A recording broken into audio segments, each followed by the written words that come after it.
afternoon and welcome to WIN TV. I'm your host, Denise Rollard Barnes, publisher of the Washington Informer.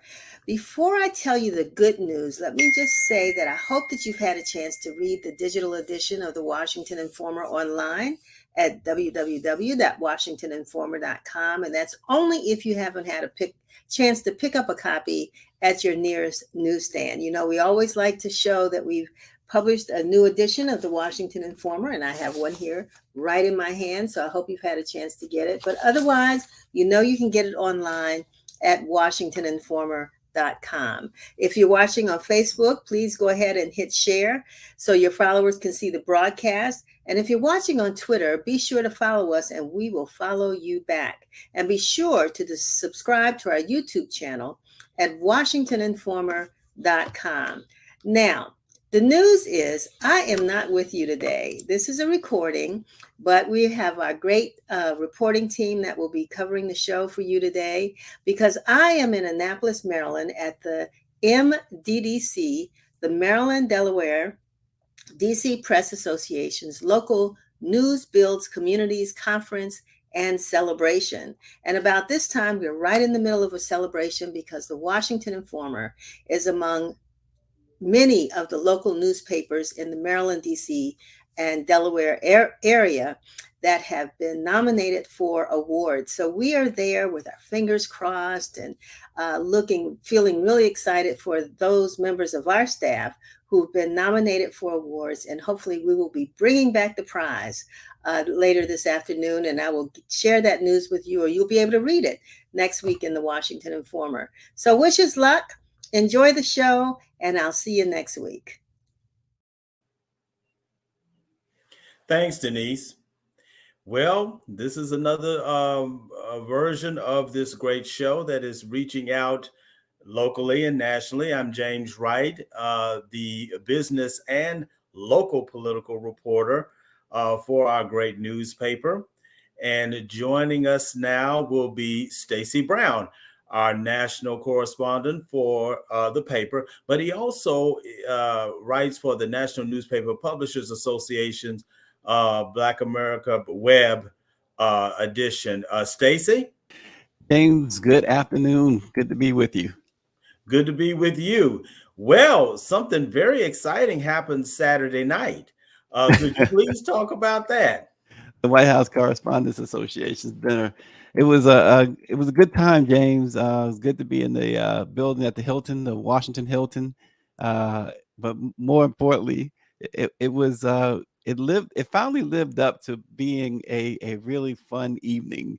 They have all of the pre-parties, and then of course the after party with Byron Allen's being the biggest at the museum, the African American History Museum. But Roy Wood Jr. and Joe Biden, I still say to this day, I don't know who was funnier, Roy Wood or the president. But the president did do something, as you aptly pointed out beforehand, that I don't think any other president has done before, and it's really in the midst of all the jokes. He cut out the jokes for a moment to pay tribute to the Black press, and it was really, really an encouraging moment.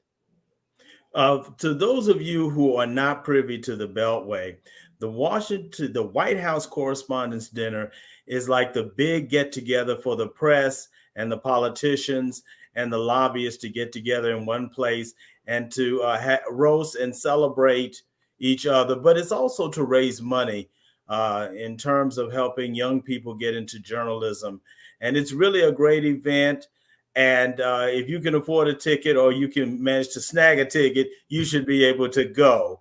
Now, speaking of tickets cost money. And you're going to be talking to somebody who's very familiar with money. As they say in Hollywood, take it away, Stacey, and break a leg. Well, James, One United Bank President Terry Williams is a trailblazing catalyst in a national effort to equip current and future generations of Black families with the knowledge to make the best financial decisions for themselves. One of her greatest passions is hosting the annual I Got Bank National Financial Literacy Contest, which asks youth ages 8 to 12 to demonstrate their understanding of financial literacy through an art project or 250 word essay. One United Bank is accepting art and essay submissions until June the 30th. Afterward, 10 contest winners will be announced by August 31st and receive a $1,000 One United Bank savings account. Additionally, the bank offers free e-copies of Terry Williams's book, I Got Bank, What My Granddad Taught Me About Money. Joining us now is the president of One United Bank, Terry Williams. Good afternoon, Terry. Good afternoon, Stacy, and thank you for having me. Well, thanks for joining us this afternoon. And it's never a bad time to talk about finance and financial literacy. And this contest, I'm going to start with the contest. Terry, tell us about the contest and why such contests are important for financial literacy overall. Yes, thank you for asking. So first of all, this is our 13th year, and every year it gets better. And what's great about the contest is that it focuses on our youth. I know when I was growing up, I really didn't understand money and, sort of how it worked. And I decided that I didn't want any one of our children to sort of go through that lack of understanding of money. So I wrote this book, I Got Bank, because I didn't see any other books that really would resonate with our community. This book is about a young Black boy, Jazz Ellington. He has a savings account of $2,000 and he's 10 years old. And he's trying to save his money. And, his mom, his brother, and his sister are trying to spend it. So it really is, it's a great story. It's a fun story, but it really educates our kids about money. There are now more books that are out there, and we really encourage, whether they read I Got Bank or some other book, we really encourage families to get their kids involved and start talking about money at a young age. It will really benefit them for the rest of their lives. I certainly will probably be one of the brothers trying to spend the money. That's for sure. Interesting book. Way when I was growing up, so I can relate. But along those lines, though, how young should someone begin learning about banking and finance? Yeah. You're never too young and you're never too old. And in fact, a lot of adults read I Got Bank and learn something, but you're really never too young. I think that it's important to give kids an allowance and to have them figure out how to, sort of use that money on a weekly basis. Even if it's just a couple of dollars, there's a bug flying around here. In the book, Jazz talks about getting an allowance the same as his age. So when he was 5, he got $5, a week. When he's 10, he gets $10 a week, But it's really, the idea is to give kids whatever you can afford, whether it's $5 or, $2 or $20, whatever you could afford. The idea is to give your kids the money and, preferably, they have control over that money so that they can decide how much to spend, how much to save, and how much to contribute, to organizations that are doing good. So, and it brings up some other issues, if you will. Financial literacy doesn't really get taught in school. Right. Certainly in grade school anyway. Absent that, it really lands on the parents, right? Give some advice on how to go about. You just gave, I thought, really a great example with the $5, 5-year-old, $10 and things of that nature. But what other things should parents and caretakers should be trying to implement with the young ones? Yeah, no, that's again a good question. I think also, what's covered in the book and what's important to our community is entrepreneurship. Starting a business. When I was growing up, first of all, we had home economics in school, Yes. which was, remember, that was very, very helpful. They've taken that, out of schools. In fact, one of the things that we can do is to advocate that they put, sort of economics and financial literacy back into the school system. So that's, just, one of the things that I think we should all advocate for. But with our kids, I think we should also, help them, support them, start businesses. Whether that's a lemonade stand Yep. or t-shirts or beading, that they can create things to sell. But the idea is to get them to understand that in order to have money, you have to know how to make money. How do you make money? How is money made? What is revenue? What is expenses? What is profit? What Yeah. are taxes? What is a credit score? What is a check systems record? I mean, there are all these terms. Again, they're included in the book, but it's really important for us to educate our kids.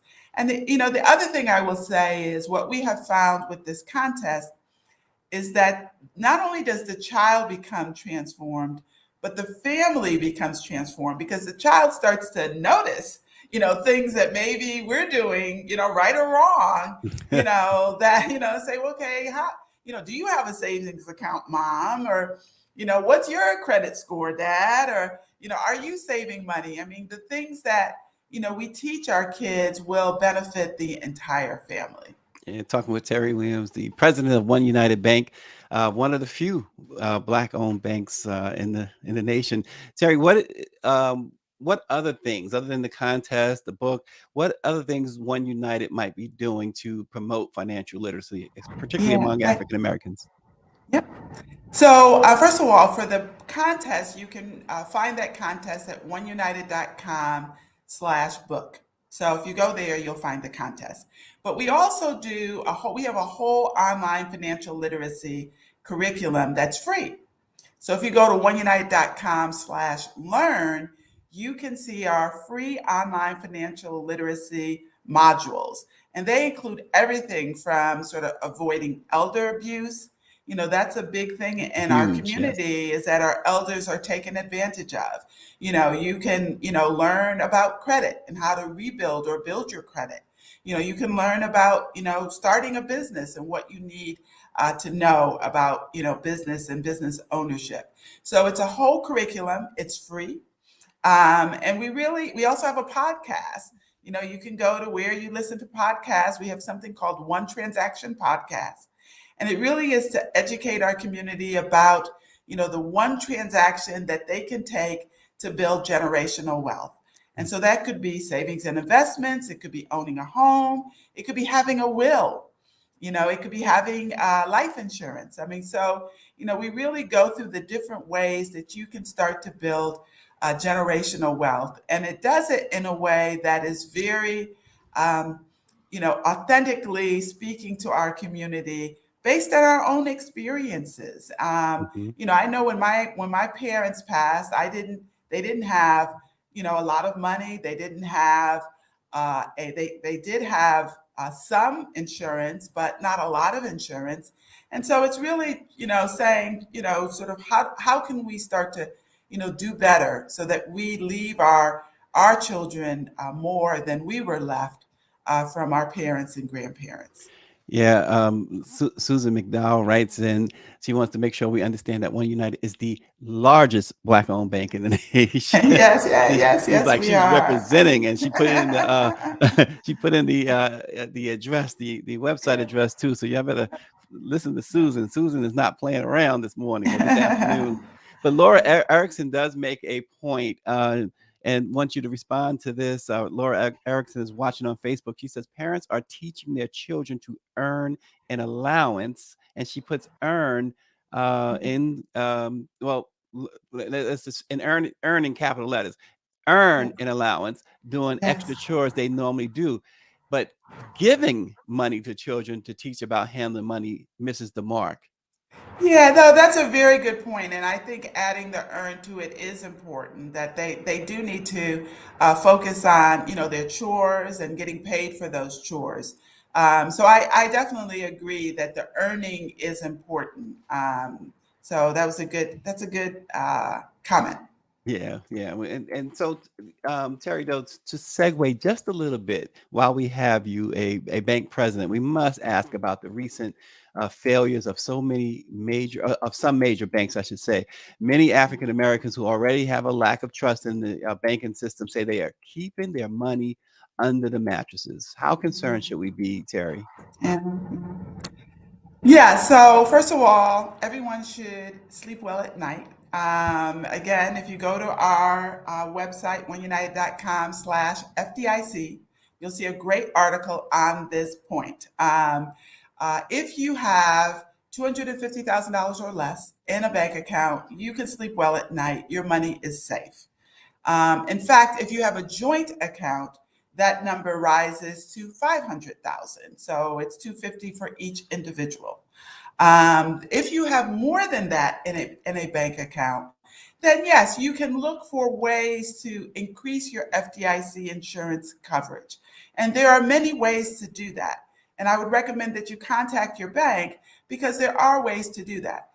In the case of the banks that recently failed, there was a lack of, they were very different institutions. Let me just put it that way. I'll use this as an example. The average deposit that SVB had in the bank was $4 million. $4 million was the average.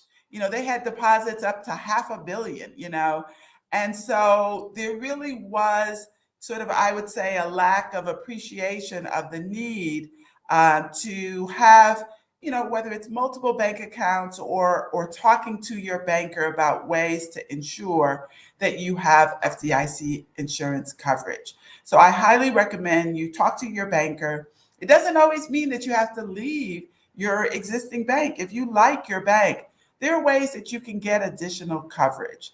But you really, the FDIC insurance coverage really protects, most 90% of our community. And you really shouldn't have to worry about, bank failures or anything of that sort. You're well protected. But having said that, right, we see the debt ceiling situation coming to a head, I should say. The Fed continues to raise interest rates. This looks like, to many, saying this looks like 2008 all over again. And we know, Terry, that old saying, when America gets a cold, Black people get pneumonia. So when it comes to the Black-owned bank, why can we be confident? And you just laid out the FDIC situation, but why can we be confident that our money is as safe or even safer there? No, again, and this is really a shout out to all the Black banks in the country. And I hate to put it this way, but we wouldn't be allowed to actually manage the bank the way these banks that failed have managed the banks. We are, regulated well, maybe some would say overregulated. I hate to say that, but this is not our problem, okay? Right. So that's one. But the other thing I would say is that this also isn't 2008. In 2008, we had a mortgage crisis. There actually isn't a mortgage crisis today. In fact, if you do own a home, your home is probably more valuable today than when you bought it. And so whereas back in 2008, the value of homes actually declined significantly. And so people were really, they had paid more than their home was worth. So this is totally unlike 2008. I would also say, and even in terms of banking, that banks have tremendous capital and that we are, I would say better regulated, better managed than anything you saw in 2008. So this is really, a very narrow issue. It's a few banks that fell into this category of having a whole lot of money that was not FDIC insured. In the case of SVB, like 88% of their deposits were not FDIC insured. That is very, very rare for an institution. Right. So I really think that, our community does not need to worry about, this is one of these crises that doesn't really impact us. I mean, that's a good thing, and that we really need to focus instead. Don't worry about your bank because you're FDIC insured. You don't need to worry about it. Banks are really well managed. What you need to worry about is how do I make money in an economy that, may be slowing down a bit, and how do I make sure that my job is safe or that my business is safe? and not really focus on, don't get distracted by the banking crisis, which has nothing to do with our community. Yeah, and and perhaps and the lines of financial literacy, you could talk a little bit about this too, Terry, before we let you go. Um, and I did this. So my wife and I built a home in 2018, and prior to that, I wouldn't leave my money in the bank. I and it was in the closet, in the in the case, right? But when it came time to buy a home, the mortgage lenders were saying, you got the credit, you got the job, but where's the money coming from? Talk about that, because you can't just all of a sudden Yes. take $25,000-$30,000 and put it in an account. If you're planning to buy a home, that money becomes disqualified in the purchase. Yeah. I'm glad you brought that up, Stacy, because it is true. And it's a change from, when we were growing up, where, cash was king. The reality is that, because of laws, money laundering and, concerns about, people making money in ways that, are not legal, there is a challenge if you have a lot of cash sitting around, getting that sort of into your bank account so that you can qualify to, for a home loan, or, for any loan, or even for an investment strategy. So it is important that, all of us have bank accounts, and all of us put our money in a bank on a regular basis, automatic savings plans. But, and even if you do have a lot of cash at home, bring that, this is the other thing, bring that cash to the bank one time. Don't try to trickle that cash in thinking that you're going to fool the bank. Take all that money, bring it into your bank and say, look, I've been, stashing this cash away, and I now want to bring this cash into the bank so that I can, get credit for the fact that I've been saving this money. I don't care if it's 10,000 or 30,000 or 50,000, whatever the number is, bring it into your bank and explain what you've been doing. Don't try to trickle it in, because then it will feel like you're doing something that isn't correct. But it is important to have a bank account, to have cash in the bank. You will need it, and this is the other thing, is like when the pandemic happened, a lot of our businesses didn't qualify for PPP because they didn't have their back office in order. So understand the importance of having your back office in order, having your account, your taxes paid and everything else, because it really will help, when you're faced with that, I hate to call it a crisis, but when you're faced with something that emergency, it's better to have all your house in order. Yeah, we had to painstakingly go back for years getting pay stubs and everything. It was just a crisis. Yeah. So we learned a lesson. Now the money's in the bank. Yes, good. Terry, before again, I know time is running out for us, but back to the contest. Please remind folks how to enter and any other details they might need for this contest. Yeah. So again, you go to One United, United.com/book. All the information is there. It's for kids between the ages of 8 and 12. I believe it's 8 and 12. Yes, 8 and 12 years old. It could be, they can do an art project or an essay. They have to submit it by June 30th. When they submit it, they do get this fabulous comic book, digital comic book, Black Panther comic book that we did with Marvel Comics and Visa. That's a great comic book that educates them again about savings, and it has a lot of exercises in it that are fun. So when they submit their essay or art, they get access to that digital comic book.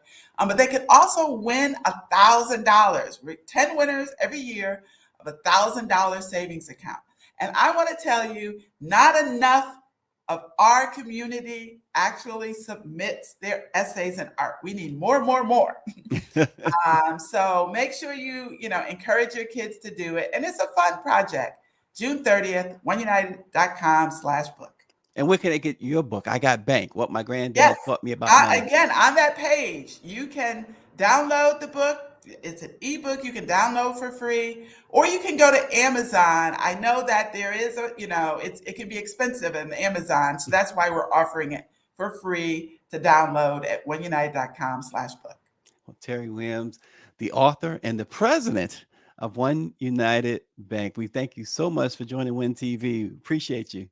Yeah, well, thank you for having me, and thanks for actually having this important conversation, especially about what's happening in banking today. I think it will really help our community. So Absolutely. thanks. We're going to throw it back to James Wright. Thank you so much, Stacey Brown, for that excellent interview. And as you always, you bring the truth out in the guests that you are interviewing, and keep up the good work. Well, you do the same, James. Thanks for having me. You know, one of the things that was mentioned in Stacey's interview and Ms. Williams brought out is the fact she talked about home economics. I remember back in high school, when I was in high school 10 years ago, I was joking. Back a few years back when I was in high school, we did not take home economics. The reason we looked down on home economics because it wasn't a college credit class, at least at my school. But now looking back and listening to people such as Miss Williams, it makes you wish that you had kind of paid more attention to home economics and maybe taken it as an elective in terms of consumer math, in terms of learning how to budget, in terms of learning how to shop. I think a lot of us would have been better off if we had taken at least one semester of home economics. But I digress. My next guest is Fatima Reed. She is the owner of Irresistible Cupcakes.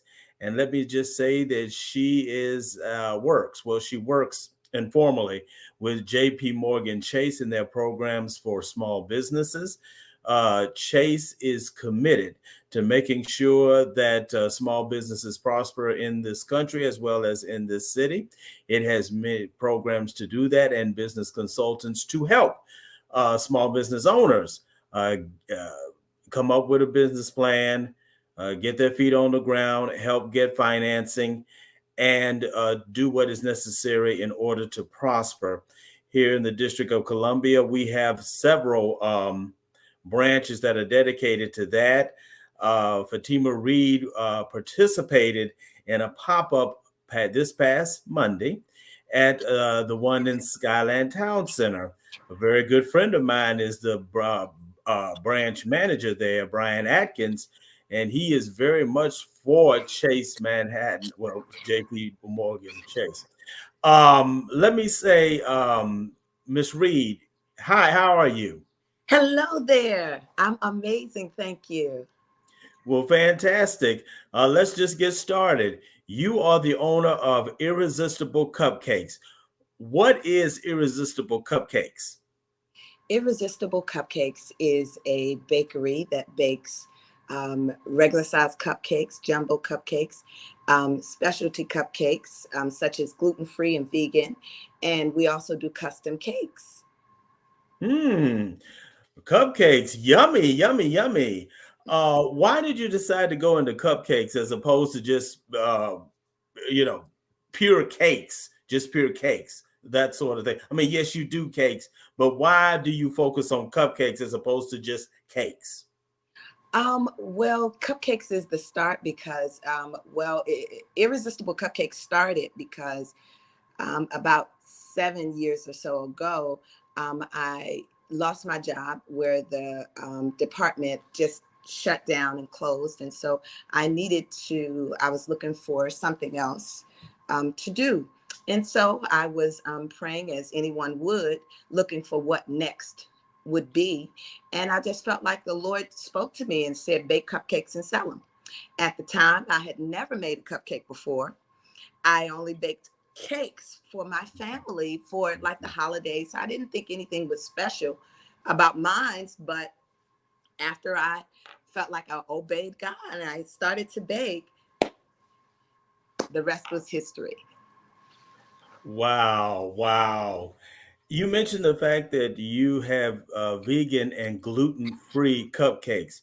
With all due respect to people like me who are still in the 20th century, Please explain what is that? Well, I wanted to help those with dietary needs, and gluten-free are for those who cannot have gluten. They have allergies to the gluten that it's in the flour. And so they allergic to it. And so it makes some sick. They can't digest it. So that's what gluten-free is. And vegan consists of no dairy, no eggs, no eggs, no butter, and no dairy in the milk. So it's all dairy free. You have a brick and mortar location, am I correct? I do. Well, my new store is opening. We're in transition right now. So my new store is opening June 1st at Fair Oaks Mall. Oh, why did you select Fair Oaks Mall? I selected Fair Oaks Mall because Fair Oaks Mall had an opportunity that I felt was a little more affordable for Irresistible right now, which actually Chase's mentorship program helped me to come up to that realization, so that it would put Irresistible in a space where we could expand to possibly some more locations in the near future, which we're actually working on now. And having a location that was more affordable for Irresistible right now helped me to plan for the future, be able to hire more staff and things of that nature. I want to segue to this. Why exactly did you decide on a brick and mortar location? And here's why I'm asking. Why didn't you just stay where you were at in terms of maybe working out of your house or working on a storefront? Why did you decide to take that extra step to become brick and mortar? Oh, that's a really good question. I really wanted to take the extra step because I believe that people respect your business more when they see a location. They see that you're serious. And when it comes to food, people are looking to make sure that you are in a secure space, that you are in a space that has been inspected by the county or the state, and that you're permitted and licensed. And when you're in a brick and mortar, they know that all those things have been taken care of.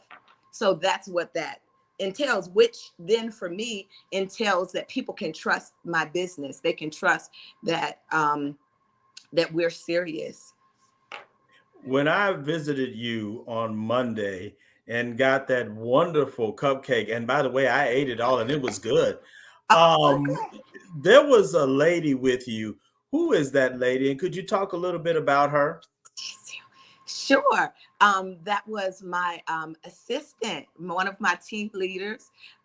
She is amazing and awesome. Her name is Sylvie Etatane, and she helps me with everything, with sales, with admin work, with everyone needs a right-hand man. And when I can't think, she helped me to set up today. You get very nervous when it's time to go on air, and you just need a person to help. And so she's that amazing person for me. I understand that your family has played a positive role in terms of your business. Could you talk a little bit about that? Oh, I can. I'm glad you asked. So my wonderful, wonderful, wonderful husband, he plays a role. He does a lot of shopping for Irresistible Cupcakes from some of our larger stores that you can buy in bulk. He finances us. So anything that I need, he's there for it. So you don't have the story of going to your mother and asking her for $500. So in the 1940s, so you can start Ebony and Jet magazine. You kind of just sort of went to your husband and took it from there. So there's no dramatic story about mama putting up collateral of $500 to open up a business in Chicago. So if you, those of you who are savvy about Black America know who I'm talking about. I'm talking about John Johnson, how he got his. When you look at the competition, and of course you do look at the competition, your industry is kind of strange, because not only are you competing with established businesses, you're competing with people who've been who decided, hey, I'm tired of being a lawyer, let me do cupcakes. What is your strategy that sets Irresistible Cupcakes from the competition? Well, that's a very good question. One of my strategies, one thing that I'm big on, is customer service. I want, even though I know it is all in the cupcake, but customer service first. I am very personable with my customers. I treat them as if I've been knowing them forever. And I want them to have an experience with my store, with Irresistible Cupcakes. I don't want to we're not just selling. One of my customers said, we're not just selling cupcakes, we give away love. And so we want it to be an experience when you come to Irresistible Cupcakes. Now, on the other side of that, as far as the product, what we do is we give away samples. I bake a hot cake every day, and I give free samples away every day, and to my customers, so that they can have a taste, even if they have had us before. I do it just so that they can have an experience. Fantastic. When you talk about JP Morgan Chase, yes, what role did they play in terms of helping you with your business? Oh, they are so amazing. Mentorship. Actually, I met Morgan and Chase when I was transitioning from one location to the other. When my contract ended, we were at Springfield Mall. When my contract ended, I met Morgan and Chase in their lovely program of mentorship. And they helped me to rethink about where I was and where I wanted to be. They helped me with, writing out my business plan. They helped me to think about where I wanted to see myself in the future. And so with that in mind, we did a strategy, of my next move. And they helped me based on my meeting with Christina from Morgan and Chase. It just helped me to see my future and what next looked like. When you think about a big bank, and it's interesting, we were talking to, Stacy Brown was talking to Terry Williams of One United Bank. As you know, that is a predominantly Black bank, and there is Industrial Bank. I don't want to get into why you didn't do business with Industrial, because that's not the point. But I want to know what was special about JP Morgan Chase that attracted you to them. One of the things that was special is that they were offering a mentorship program, and I didn't have to even have an account with that bank. And I just thought that was very special. And they have just done so much to, with the free advertisement, the free marketing, and oh my goodness, I'm just really excited about Morgan and Chase. They helped me in ways that I really needed it at the time. You worked with Christina Sicard, I understand, as a business consultant. What was it like working with her? Oh my goodness, she was just so personable. She was amazing, and she knew her craft. She was very educated in the different programs. She was very educated in the strategies, and trying to get me more capital. And she was just very, very educated in helping me to, when she heard about my vision, she was very educated in helping me get to the next level. And at the pop-up, when, like I said before, I was there, and it was just a wonderful event. How well did you do at the pop-up? Do you think you accomplished your goals that you wanted to accomplish there at the pop-up? Oh my wonderful goodness. I did. It was amazing. It was far better than I had imagined. It was so much great exposure. I met wonderful people like yourself. Some people came up, and I asked a few people if they would be willing to do me a favor and try a cupcake right here. And they did, and they were just given such good feedback, and they wanted cards. They wanted to know if they could get a cake for Mother's Day, and it was just such great exposure. We even had other TV interviews. We were on WPGC radio. I mean, is there anything else to say? One of the things that really touched my heart is, and I did this kind of as a, well, let's see about this. Remember when I asked your assistant whether you had a black and gold cake? And I just knew you all didn't do that, but you did. And that really surprised me. By the way, I don't want to talk about me personally, but black and gold is a very important very important colors to me because of an organization that I belong to. Now, moving forward, what is your advice to aspiring entrepreneurs? Oh my advice to aspiring entrepreneurs is, I always tell them, you need to become a part of a mentorship program.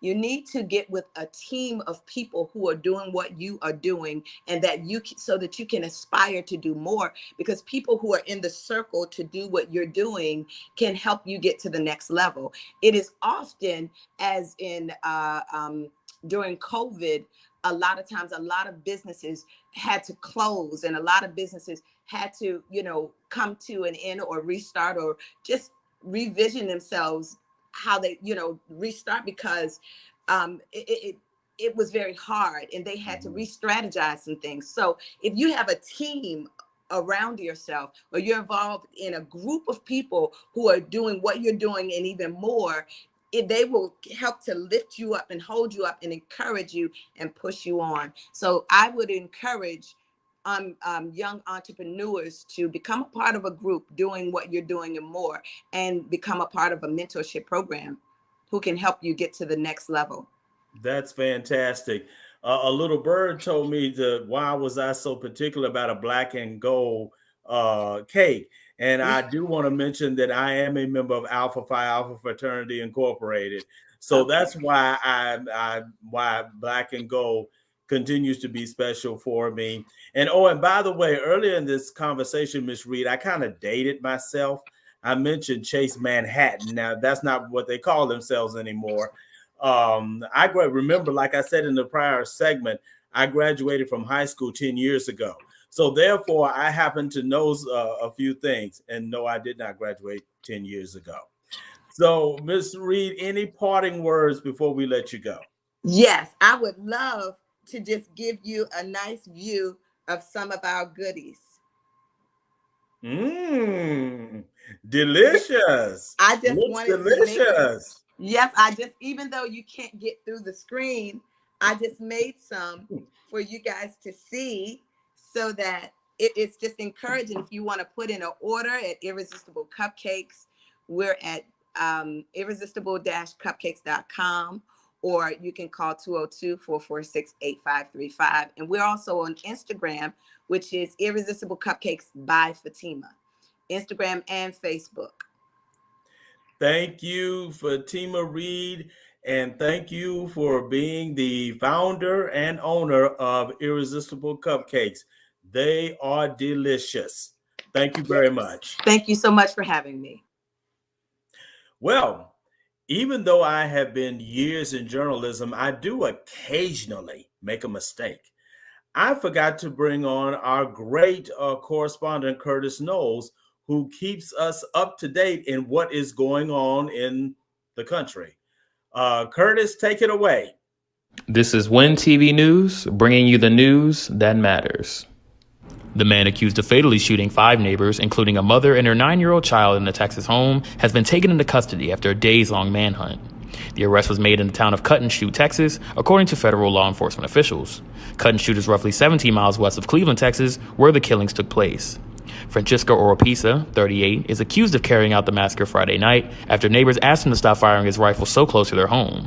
Investigators had initially started tracking Oropesa using his cell phone, but said the trail went cold Saturday evening.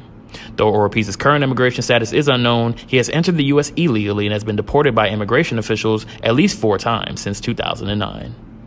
Thousands of unionized scribes went on strike this week and are demanding better pay and taking aim at other issues, including the rise of generative artificial intelligence like ChatGPT, the AI-powered chatbot that has captivated and alarmed people in creative professions in recent months. The Writers Guild of America said it wants Hollywood's top studios and networks to regulate the use of AI on creative projects. However, according to WGA leaders, the companies, quote, countered by offering annual meetings to discuss advancements in technology, which they see as a vague proposal that suggests industry leaders are not prepared to make any guarantees. Shows such as Saturday Night Live, Jimmy Kimmel Live, The Late Show with Stephen Colbert, and others will begin airing repeat episodes on Tuesday due to the film and TV writers' strike. One of America's most accomplished entertainers, John Legend, has joined a prestigious district-based think tank to study and come up with strategies to confront the nation's structural racism and examine the well-being of people of color. Brookings, located in the Northwest and founded in 1916, is a research group that specializes in subjects dealing with the social sciences and producing books, papers, and workshops on its findings. The partnership is tasked with providing research and policy analysis, challenging current disparity-focused reporting on equity and racial justice issues, and promoting stories of local grassroots momentum for community leaders and policymakers focused on shutting down barriers causing racial and economic strife. Legend commented saying, quote, "When we study the stories of people and places, we see that everyone can thrive if given the right tools and opportunities." Thank you very much, Curtis. You really keep us up to date in terms of what is going on. Let me just say that it has been a pleasure, in order to host this show. Denise will be back next week, and hopefully she will have some great news in terms of how we did at MDDC. Until then, this is James Wright signing off. Have a wonderful day and a wonderful weekend, and be productive.